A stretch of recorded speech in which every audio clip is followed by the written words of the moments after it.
प्रेरक कहानी। जब तक सफल ना हो जाएं, तब तक किसी भी प्रलोभन में फंसकर रुकना नहीं चाहिए। इस संबंध में एक लोक कथा प्रचलित है जो इस प्रकार से है। पुराने ज़माने में एक राजा था। उसकी कोई संतान नहीं थी। वह बूढ़ा हो गया था। उसको इस बात की चिंता होने लगी कि मेरे बाद इस राज्य को कौन संभालेगा। राजा ने अपने गुरु से इस समस्या का हल पूछा। गुरु ने कहा कि राजन, अपनी प्रजा में से किसी योग्य व्यक्ति को उत्तराधिकारी बना देना चाहिए। ये बात राजा को समझ में आ गई।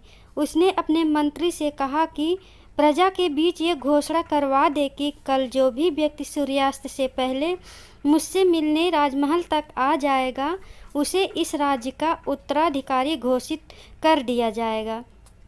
ये बात सुनकर मंत्री ने कहा कि महाराज, ये तो बहुत ही आसान है। पूरी प्रजा ही राजा बनने के लिए यहाँ पहुँच जाएगी। राजा ने कहा कि ये ऐसा नहीं होगा।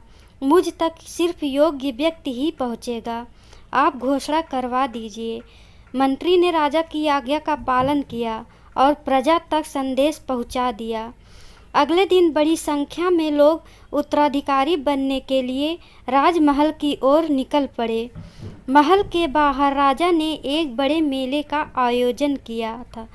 मेले में शराब थी, नाच गाना हो रहा था, तरह तरह के स्वादिष्ट पकवान थे, कई तरह के खेल वहाँ हो रहे थे।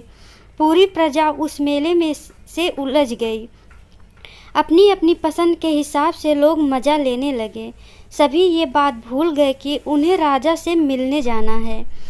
तभी वहाँ एक युवक ऐसा आया जो इस प्रलोभन में नहीं फंसा। उसे सिर्फ अपने लक्ष्य तक पहुँचना था। वह सीधे राजमहल की ओर चल दिया। मुख्य द्वार पर 2 पहरेदार खड़े थे। उन्होंने युवक को रोका, लेकिन वह किसी तरह उनसे बचकर राजमहल में प्रवेश कर गया। अंदर पहुँचते ही राजा मंत्री मिल गए। राजा ने उस युवक को राज्य का उत्तराधिकारी नियुक्त कर दिया। कथा की सीख।